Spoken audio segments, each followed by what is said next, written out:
China ਦੀ ਵੱਡੀ investment ਆ ਹੁਣ ਪਾਕਿਸਤਾਨ ਦੇ ਵਿੱਚ ਸੀਪੈਕ ਦੇ ਹਵਾਲੇ ਨਾਲ, ਤੇ ਲਗਾਤਾਰ ਜਿਹੜੀ ਬਲੋਚਿਸਤਾਨ ਦੀ ਉਹ ਇੰਸਰਜੈਂਸੀ ਆ ਉਹਦੇ ਅਟੈਕਸ ਜਿਹੜੇ ਆ ਉਹ ਹੋਏ ਆ ਚਾਈਨੀਜ਼ ਇਨਫਰਾਸਟ੍ਰਕਚਰ ਦੇ ਉੱਤੇ, ਤੇ ਉਹ ਸਾਰੀ ਸਿਚੁਏਸ਼ਨ ਦੇ ਵਿੱਚ ਵੀ ਚਾਈਨਾ ਮਤਲਬ ਇੰਡੀਆ ਤੇ ਚਾਈਨਾ ਦੇ ਆਪਸੀ ਜਿਹੜੇ ਰਿਸ਼ਤੇ ਆ ਉਹਨਾਂ ਦੇ ਵਿੱਚ ਦਰਾਰ ਪੈ ਰਹੀ ਆ, ਤੇ ਉਹ ਸਿਚੁਏਸ਼ਨ ਪਾਕਿਸਤਾਨ ਤੇ ਚਾਈਨਾ ਦੇ ਦਰਮਿਆਨ ਜਿਹੜੇ ਰਿਸ਼ਤੇ ਆ ਉਹਨਾਂ ਨੂੰ ਮਜ਼ਬੂਤ ਕਰ ਰਹੀ ਆ।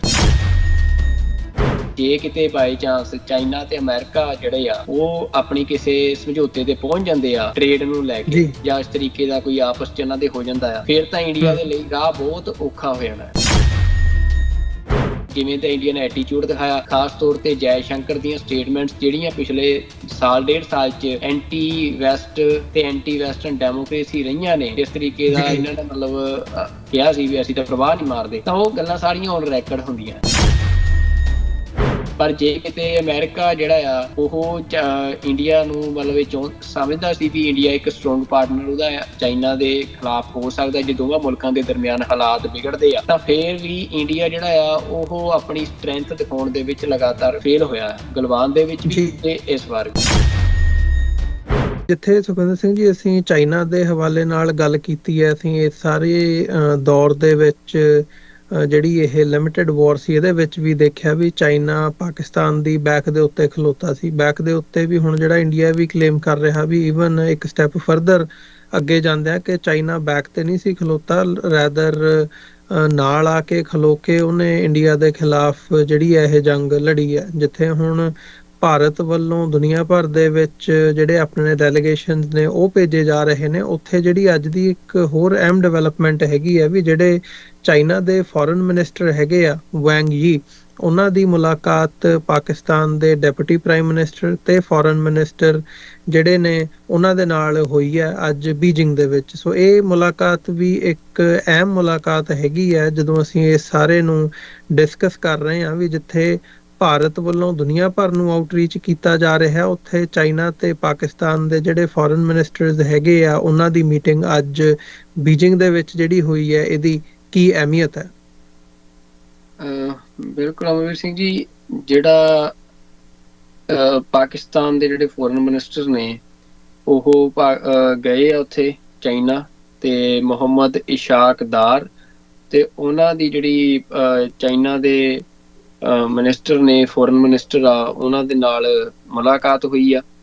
ਤਾਂ ਉਹਦੇ 'ਚ ਜਿਹੜੀ ਸਟੇਟਮੈਂਟ ਆ ਮੈਂ ਜ਼ਰੂਰ ਕੋਟ ਕਰਨੀ ਚਾਹੁੰਦਾ, ਜਿਹੜੀ ਗਲੋਬਲ ਟਾਈਮਸ ਚਾਈਨਾ ਦਾ ਨਿਊਜ਼ਪੇਪਰ ਆ ਉਹਨੇ ਇਸ ਮੁਲਾਕਾਤ ਨੂੰ ਜਿਵੇਂ ਖਬਰ ਦੇ ਰੂਪ 'ਚ ਪੇਸ਼ ਕੀਤਾ ਆ। ਉਹ ਲਿਖਦੇ ਆ ਕਿ as an ironclad friend China will as always firmly support Pakistan in safeguarding its national sovereignty and territorial integrity, support Pakistan in exploring a development path suited to its national conditions, support Pakistan in resolutely combating terrorism, and support Pakistan in playing a greater role in international and regional affairs. Wang Yi, a member of the political bureau of the Communist Party of China's Central Committee and Chinese foreign minister, said in a meeting with the deputy prime minister and foreign minister of Pakistan Mohammad Ishaq Dar on Tuesday in Beijing. ਜਿਹੜੀ ਇਹ statement ਆ ਜਿਹਦੇ ਚ ਕੁਝ ਸ਼ਬਦ ਅਸੀਂ ਬਾਰ-ਬਾਰ ਸਾਨੂੰ ਸੁਣਨ ਨੂੰ ਮਿਲੇ ਆ, ਆਇਰਨ-ਕਲੈਡ friend, firmly support Pakistan in safeguarding national sovereignty and territorial integrity, support Pakistan in development path, they support Pakistan in combating terrorism,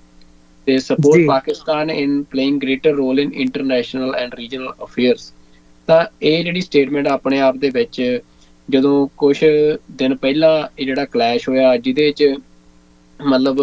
Pakistan ਦਾ ਜਿਹੜਾ ਮਿਲਟਰੀ ਇਨਫਰਾਸਟਰਕਚਰ ਆ ਉਹਦੀ ਮਦਦ ਦੇ ਨਾਲ ਇੰਡੀਆ ਨੂੰ ਹਰਾਇਆ ਪਾਕਿਸਤਾਨ ਨੇ, ਤੇ ਉਸ ਤੋਂ ਬਾਅਦ ਇਹ ਮੁਲਾਕਾਤ ਜਿਹਦੇ 'ਚ ਫਿਰ ਇਹ ਗੱਲਾਂ ਕਹਿਣੀਆਂ ਚਾਈਨਾ ਵੱਲੋਂ ਤਾਂ ਇਹ ਸਪਸ਼ਟ ਕਰ ਰਹੀਆਂ ਨੇ ਕਿ ਇਸ ਟਾਈਮ ਅਸੀਂ ਦੇਖ ਰਹੇ ਹਾਂ ਕਿ ਚਾਹੇ ਮਤਲਬ ਅਮਰੀਕਾ ਆ, ਪਾਕਿਸਤਾਨ ਨੇ ਅਮਰੀਕਾ ਦਾ ਵੀ ਧੰਨਵਾਦ ਕੀਤਾ, ਤੇ ਅਮਰੀਕਾ ਦੇ ਨਾਲ ਵੀ ਜਿਹੜੇ ਪਾਕਿਸਤਾਨ ਦੇ ਰਿਲੇਸ਼ਨ ਆ ਉਹਦੇ 'ਚ ਸਾਨੂੰ ਕੋਈ ਖਟਾਸ ਨਜ਼ਰ ਨਹੀਂ ਆਈ। ਤੇ ਡੋਨਲਡ ਟਰੰਪ ਜਦੋਂ ਦੇ ਸੱਤਾ 'ਚ ਆਏ ਆ ਉਹਨਾਂ ਨੇ ਪਾਕਿਸਤਾਨ ਨੂੰ ਲੈ ਕੇ ਕੋਈ ਵੀ ਇਹੋ ਜਿਹੀ ਸਟੇਟਮੈਂਟ ਉਹਨਾਂ ਦੀ ਸਾਹਮਣੇ ਨਹੀਂ ਆਈ ਵੀ ਜਿਹੜੀ ਕੰਟਰੋਵਰਸ਼ੀਅਲ ਹੋਵੇ ਜਾਂ ਐਂਟੀ ਪਾਕਿਸਤਾਨ ਹੋਵੇ। ਤੇ ਇੱਧਰ ਚਾਈਨਾ ਦੇ ਨਾਲ ਵੀ ਪਾਕਿਸਤਾਨ ਦੇ ਜਿਹੜੇ ਰਿਲੇਸ਼ਨਸ ਆ ਉਹ ਬੜੇ ਸਟਰੋਂਗ ਨਜ਼ਰ ਆ ਰਹੇ ਆ। ਤੇ ਦੂਜੇ ਪਾਸੇ ਇੰਡੀਆ ਦੇ ਮਾਮਲੇ 'ਚ ਦੇਖਣਾ ਹੋਵੇ ਤਾਂ ਇੰਡੀਆ ਚਾਈਨਾ ਦੇ ਨਾਲ ਲੜ ਚੁੱਕਿਆ ਕੁਝ ਸਮਾਂ ਪਹਿਲਾਂ ਗਲਵਾਨ ਦੇ ਵਿੱਚ। ਤੇ ਹੁਣ ਚਾਈਨਾ ਦਾ ਜਿਹੜਾ ਮਿਲਟਰੀ ਇਨਫਰਾਸਟ੍ਰਕਚਰ ਹੈ ਉਹਨੇ ਪਾਕਿਸਤਾਨ ਦੇ ਰਾਹੀਂ ਇੰਡੀਆ ਨੂੰ ਦੱਸਤਾ ਆ ਕਿ ਗਲਵਾਨ 'ਚ ਵੀ ਜੋ ਇੰਡੀਆ ਨਾਲ ਹੋਇਆ ਉਹ ਸਾਰੀ ਦੁਨੀਆ ਨੇ ਦੇਖਿਆ। ਤੇ ਹੁਣ ਏਅਰ ਦੇ ਵਿੱਚ ਵੀ ਜੋ ਚਾਈਨਾ ਦੀ ਸੁਪਰੀਮੇਸੀ ਆ ਵੀ ਇੰਡੀਆ ਦਾ ਉਹਦੇ ਸਾਹਮਣੇ ਖੜਨ ਦੀ ਸਮਰੱਥਾ ਕਿੱਥੇ ਰੱਖਦਾ, ਵੀ ਅੱਜ ਵੈਸਟਰਨ ਵਰਲਡ ਜਿਹੜਾ ਆ ਉਹਦੇ 'ਚ ਇੱਕ ਵੱਡੀ ਡਿਸਕਸ਼ਨ ਹੋ ਰਹੀ ਆ ਵੀ ਚਾਈਨਾ ਜਿਹੜਾ ਆ ਉਹਦੀ ਟੈਕਨੋਲੋਜੀ ਜਿਹੜੀ ਆ ਕਿ ਉਹ ਸ਼ਾਇਦ ਵੈਸਟਰਨ ਟੈਕਨੋਲੋਜੀ ਨੂੰ ਓਵਰਪਾਵਰ ਕਰ ਸਕਦੀ ਆ, ਬੀਟ ਕਰਦੀ ਹੈ ਜੀ। ਮਤਲਬ ਇਹ ਸਾਰੇ ਦੇ ਵਿੱਚ ਇੰਡੀਆ ਦੇਖਣਾ ਹੋਵੇ ਤਾਂ ਰਸ਼ੀਆ ਜਿਹੜਾ ਆ ਉਹ ਬਿਲਕੁਲ ਚੁੱਪ ਰਿਹਾ, ਕਿਉਂਕਿ ਇੰਟਰਨੈਸ਼ਨਲ ਪੋਲਿਟਿਕਸ ਦਾ ਸਿਨੈਰੀਓ ਇਹੋ ਜਿਹਾ ਵੀ ਰਸ਼ੀਆ ਚਾਈਨਾ ਦੇ ਖਿਲਾਫ ਨਹੀਂ ਜਾ ਸਕਦਾ ਤੇ ਪਾਕਿਸਤਾਨ ਦੇ ਖਿਲਾਫ ਵੀ ਨਾ ਜਾ ਸਕਦਾ। ਤੇ ਦੂਜੇ ਪਾਸੇ ਜਿਹੜਾ ਅਮਰੀਕਾ ਆ ਉਹ ਅਸੀਂ ਦੇਖ ਰਹੇ ਹਾਂ ਵੀ ਐਪਲ ਵਾਲੀ ਪ੍ਰੋਡਕਸ਼ਨ ਦੇ ਮਾਮਲੇ 'ਚ ਡੋਨਲਡ ਟਰੰਪ ਦੀ ਸਟੇਟਮੈਂਟ, ਕਸ਼ਮੀਰ ਦੇ ਮਾਮਲੇ 'ਚ, ਤੇ ਕਤਰ ਦੇ ਵਿੱਚ ਡੋਨਲਡ ਟਰੰਪ ਦੀ ਜਿਹੜੀ ਸਟਾਫਰ ਆ ਉਹਨਾਂ ਦੇ ਵੱਲੋਂ ਜਿਸ ਤਰੀਕੇ ਦੇ ਨਾਲ ਟਵੀਟ ਕੀਤਾ ਗਿਆ ਕਿ ਜਿਹੜਾ ਮੈਨੂੰ ਵੇਟਰ ਮਿਲਿਆ ਕਸ਼ਮੀਰੀ ਕਤਰ ਦੇ ਦੌਰੇ ਦੇ ਦੌਰਾਨ ਤੇ ਉਹਨਾਂ ਕਿਹਾ ਧੰਨਵਾਦ ਕੀਤਾ, ਤੇ ਇੰਡੀਆ ਜਿਵੇਂ ਡਿਨਾਇਲ ਮੋਡ 'ਚ ਆ ਅਮਰੀਕਾ ਦੇ ਰੋਲ ਨੂੰ ਲੈ ਕੇ, ਤਾਂ ਇਹ ਗੱਲਾਂ ਸਪਸ਼ਟ ਕਰਦੀਆਂ ਵੀ ਇੰਡੀਆ ਜਿਹੜਾ ਇਸ ਟਾਈਮ ਪੂਰੀ ਤਰ੍ਹਾਂ ਆਈਸੋਲੇਟ ਹੋ ਰਿਹਾ। ਤੇ ਜੇ ਕਿਸੇ ਮੁਲਕ ਨੇ ਇੰਡੀਆ ਦੇ ਨਾਲ ਮਤਲਬ ਦੇਖਣ ਨੂੰ ਮਿਲਿਆ ਵੀ ਜਿਹਨਾਂ ਕਿਹਾ ਵੀ ਮੈਂ ਜੋ ਮਰਜ਼ੀ ਕਰਨ ਮੈਂ ਇਹਨਾਂ ਦੇ ਨਾਲ ਆ, ਉਹ ਇਜ਼ਰਾਈਲ ਸੀ। ਤੇ ਇਜ਼ਰਾਈਲ ਜਿਹੜਾ ਆ ਉਹ ਤੋਂ ਬਿਨਾਂ ਕੋਈ ਵੀ ਮੁਲਕ ਇੰਡੀਆ ਦੇ ਨਾਲ ਉਸ ਤਰੀਕੇ ਦਾ ਖੜਾ ਨਜ਼ਰ ਨਹੀਂ ਆਇਆ। ਤੇ ਜੇ ਇਜ਼ਰਾਈਲ ਦੀ ਗੱਲ ਕਰਨੀ ਹੋਵੇ ਤੇ ਇਜ਼ਰਾਈਲ ਠੀਕ ਆ, ਮਿਡਲ ਈਸਟ ਦੇ ਵਿੱਚ ਇੱਕ ਲਿਮਿਟਿਡ ਟੈਰੀਟਰੀ ਦੇ ਵਿੱਚ ਇਜ਼ਰਾਈਲ ਦਾ ਪ੍ਰਭਾਵ ਹੈਗਾ ਆ, ਪਰ ਉੱਥੇ ਵੀ ਜੇ ਅਮਰੀਕਾ ਇਜ਼ਰਾਈਲ ਤੋਂ ਆਪਣੀ ਪੂਰੀ ਤਰ੍ਹਾਂ ਦੇ ਨਾਲ ਆਪਣੀ ਸਪੋਰਟ ਪਿੱਛੇ ਖਿੱਚ ਲੇ ਤਾਂ ਮੈਨੂੰ ਨਹੀਂ ਲੱਗਦਾ ਕਿ ਇਜ਼ਰਾਈਲ ਕੋਈ ਲੰਮਾ ਸਮਾਂ ਉੱਥੇ ਟਿਕ ਸਕਦਾ ਆ। ਤੇ ਜੇ ਆਪਾਂ ਗਲੋਬਲ ਸਿਨੈਰੀਓ ਦੇ ਵਿੱਚ ਦੇਖਣਾ ਤਾਂ ਇਜ਼ਰਾਈਲ ਕੋਈ ਉਨੀ ਵੱਡੀ ਤਾਕਤ ਜਾਂ ਸਮਰੱਥਾ ਜਿਹੜੀ ਆ ਉਹ ਨਹੀਂ ਰੱਖਦਾ ਜਿਹੜਾ ਇੰਡੀਆ ਨੂੰ ਸਹਾਈ ਹੋ ਸਕੇ। ਤਾਂ ਇਹ ਸਾਰੇ ਸਿਨੈਰੀਓ ਦੇ ਵਿੱਚ ਪਾਕਿਸਤਾਨ ਦੀ ਜਿਹੜੀ ਫੋਰਨ ਪੋਲਿਸੀ ਆ ਅਸੀਂ ਕਹਿ ਸਕਦੇ ਹਾਂ ਕਿ ਉਹ ਵੀ ਜਿੱਥੇ ਇੰਡੀਆ ਦੇ ਨਾਲ ਜਿਹੜੀ ਏਅਰ ਫਾਈਟ ਆ ਉਹਦੇ 'ਚ ਪਾਕਿਸਤਾਨ ਨੇ ਜਿੱਤ ਹਾਸਲ ਕੀਤੀ, ਤਾਂ ਉੱਥੇ ਜਿਹੜੀ ਡਿਪਲੋਮੈਟਿਕ ਵਾਰ ਆ ਦੋਵੇਂ ਮੁਲਕਾਂ ਦੇ ਦਰਮਿਆਨ ਉਹਦੇ 'ਚ ਵੀ ਪਾਕਿਸਤਾਨ ਦਾ ਹੱਥ ਜਿਹੜਾ ਆ ਉਹ ਮਜ਼ਬੂਤ ਨਜ਼ਰ ਆ ਰਿਹਾ। ਇਹ ਪਹਿਲੀ ਵਾਰ ਲੱਗ ਰਿਹਾ, ਅਦਰਵਾਈਜ਼ ਜਿਹੜਾ ਅਸੀਂ ਦੇਖਿਆ ਕਿ ਜਿਹੜੀ ਡਿਪਲੋਮੈਟਿਕ ਇਹਨਾਂ ਦਾ ਹਮੇਸ਼ਾ ਹੀ ਟਸਲ ਹੁੰਦੀ ਹੈ ਇੰਡੀਆ ਤੇ ਪਾਕਿਸਤਾਨ ਦੀ, ਉਹਦੇ 'ਚ ਇੰਡੀਆ ਬੜਾ ਛੇਤੀ ਤੇ ਬੜੇ ਤੁਸੀਂ ਕਹਿ ਸਕਦੇ ਹੋ ਕਿ ਵੋਕਲ ਤਰੀਕੇ ਦੇ ਨਾਲ ਪਾਕਿਸਤਾਨ ਨੂੰ ਟੈਰਰਿਜ਼ਮ ਦੇ ਪੱਖ ਦੇ ਉੱਤੇ ਸਨੱਬ ਕਰਨ ਦੇ ਵਿੱਚ ਕਾਮਯਾਬ ਹੁੰਦਾ ਨਜ਼ਰ ਆਉਂਦਾ ਹੁੰਦਾ ਸੀ। ਪਰ ਇਸ ਵਾਰ ਜਿਹੜਾ ਆ ਉਹ ਇਹ ਦੇਖਣ 'ਚ ਆ ਰਿਹਾ ਹੈ ਕਿ ਇੰਡੀਆ ਦਾ ਕੋਈ ਵੀ ਜਿਹੜਾ ਇਸ ਤਰੀਕੇ ਦਾ ਪੈਂਤੜਾ ਆ ਉਹ ਪਾਕਿਸਤਾਨ ਤੇ ਨਹੀਂ ਚੱਲਿਆ। ਤੇ ਹੁਣ ਜਿਹੜੀ ਇਹ ਮੁਲਾਕਾਤ ਅਮਰਵੀਰ ਸਿੰਘ ਦੀ ਇਹ ਹੋਈ ਆ, ਉਹ ਤੋਂ ਇਲਾਵਾ ਇਸ ਸਟੇਟਮੈਂਟ ਦੇ ਵਿੱਚ ਜਿਹੜੀ ਇਹ ਗਲੋਬਲ ਟਾਈਮਸ ਦੀ ਸਟੇਟਮੈਂਟ ਆ ਉਹਦੇ 'ਚ ਖਾਸ ਤੌਰ ਦੇ ਉੱਤੇ ਜ਼ਿਕਰ ਕੀਤਾ ਗਿਆ ਕਿ ਜਿਹੜੇ ਪਾਕਿਸਤਾਨ ਦੇ ਮਿਲਟਰੀ ਇਨਫਰਾਸਟ੍ਰਕਚਰ ਸੀ ਉਹਦੀ ਮਦਦ ਦੇ ਨਾਲ ਜਿਹੜਾ ਇੰਡੀਆ ਦੇ ਉੱਤੇ ਜਿਹੜਾ ਪਾਕਿਸਤਾਨ ਨੇ ਅਟੈਕ ਕੀਤਾ। ਤੇ ਇਸ ਤੋਂ ਇਲਾਵਾ ਮੈਂ ਇੱਕ ਹੋਰ, ਕਿਉਂਕਿ ਜਦੋਂ ਅਸੀਂ ਇਹ ਜ਼ਿਕਰ ਕਰ ਰਹੇ ਹਾਂ ਚਾਈਨਾ ਦੇ ਹਵਾਲੇ ਦੇ ਨਾਲ, ਤਾਂ ਪਿਛਲੇ ਦਿਨਾਂ ਦੇ ਵਿੱਚ ਅਮਰਵੀਰ ਸਿੰਘ ਜੀ ਇਹ ਖਬਰਾਂ ਲੱਗੀਆਂ ਕਿ ਜਿਹੜੀ ਵਰਲਡ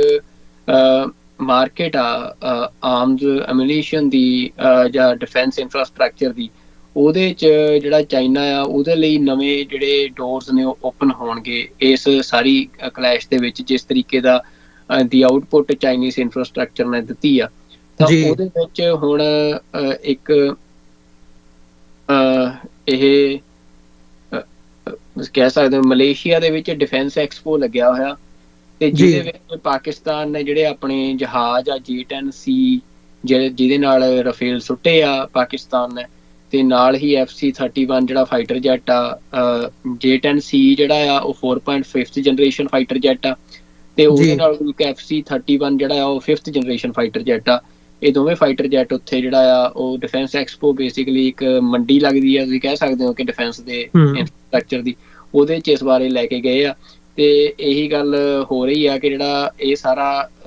ਹੋਇਆ ਕਲੈਸ਼ ਇੰਡੀਆ ਤੇ ਪਾਕਿਸਤਾਨ ਦਾ, ਉਹਦੇ 'ਚ ਜਿਸ ਤਰੀਕੇ ਦੀ ਪਰਫੋਰਮੈਂਸ ਰਹੀ ਆ ਪਾਕਿਸਤਾਨ ਦੇ ਚਾਈਨਾ ਦੀ ਟੈਕਨੋਲੋਜੀ ਦੀ, ਉਹਦੇ ਨਾਲ ਦੁਨੀਆ ਦੇ ਵਿੱਚ ਜਿਹੜੇ ਬਾਇਰਸ ਆ ਉਹਨਾਂ ਦੇ ਵਿੱਚ ਇੱਕ ਇੰਟਰਸਟ ਦੇਖਣ ਨੂੰ ਮਿਲ ਰਿਹਾ ਚਾਈਨੀਜ਼ ਪ੍ਰੋਡਕਟਸ ਦੇ ਲਈ। ਤਾਂ ਮਤਲਬ ਇਹ ਚਾਈਨਾ ਤੇ ਪਾਕਿਸਤਾਨ ਦੀ ਜਿਹੜੀ ਸਾਂਝ ਆਪਸ 'ਚ ਉਹ ਇਹਨਾਂ ਸਾਰੀਆਂ ਚੀਜ਼ਾਂ ਉਹਨੂੰ ਬੂਸਟ ਕਰ ਰਹੀਆਂ। ਤੇ ਜਿਹੜਾ ਇੱਕ ਚੈਲੰਜ ਆ ਉਹ ਇਹ ਜ਼ਰੂਰ ਆ ਕਿ ਇੰਡੀਆ ਦੇ ਉੱਤੇ ਜਿਹੜੀ ਗੱਲ ਪਾਕਿਸਤਾਨ ਲਗਾਤਾਰ ਦੋਸ਼ ਲਾਉਂਦਾ ਰਿਹਾ ਕਿ ਜਿਹੜੀ ਬਲੋਚਿਸਤਾਨ ਦੇ ਵਿੱਚ ਇੰਸਰਜੈਂਸੀ ਆ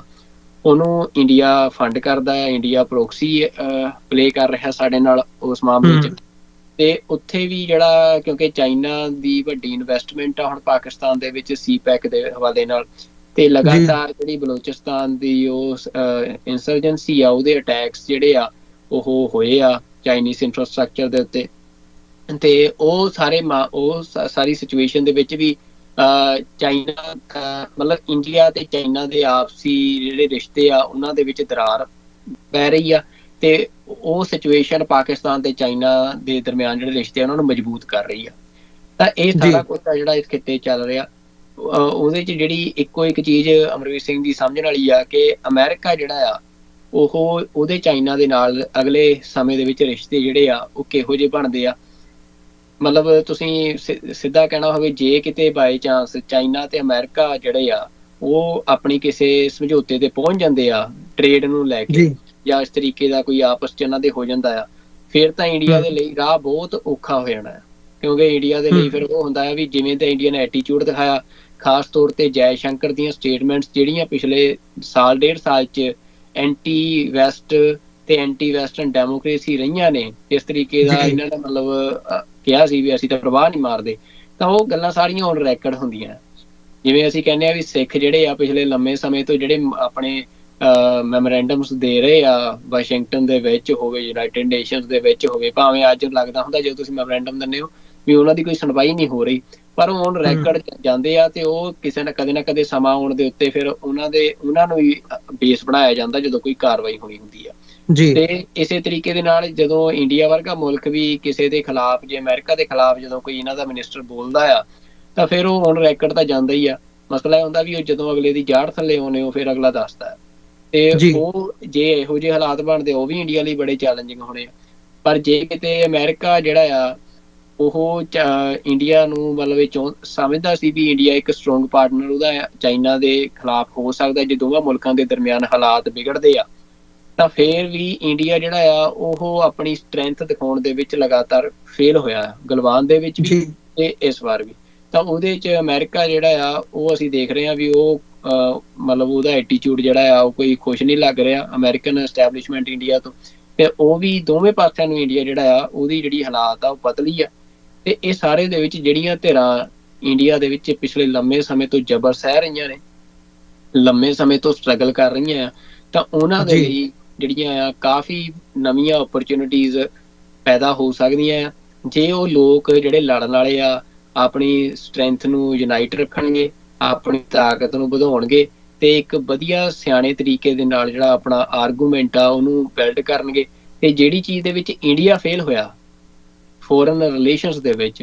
ਤੇ ਉਹ ਜਿਹੜੀਆਂ ਧਿਰਾਂ ਆਪਣੀ ਸਟਰਗਲ ਕਰ ਰਹੀਆਂ ਨੇ, ਤਾਂ ਜੇ ਉਹ ਮਤਲਬ ਜੇ ਉਹ ਵੀ ਆਪਣੇ ਫੋਰਨ ਰਿਲੇਸ਼ਨਸ ਇਹੋ ਜਿਹੇ ਰੱਖਣਗੀਆਂ ਜਿਵੇਂ ਦੇ ਇੰਡੀਆ ਨੇ ਰੱਖੇ ਆ, ਤਾਂ ਫਿਰ ਤਾਂ ਮਤਲਬ ਗੱਲ ਨਹੀਂ ਬਣਨੀ। ਤਾਂ ਉਹਨਾਂ ਨੂੰ ਜਿੱਥੇ ਇੰਡੀਆ ਕਮਜ਼ੋਰ ਆ ਉੱਥੇ ਉਹਨਾਂ ਨੂੰ ਆਪਣਾ ਪੱਖ ਮਜ਼ਬੂਤ ਕਰਨਾ ਚਾਹੀਦਾ ਹੈ। ਜੀ ਸੁਖਵਿੰਦਰ ਸਿੰਘ ਜੀ, ਬਿਲਕੁਲ।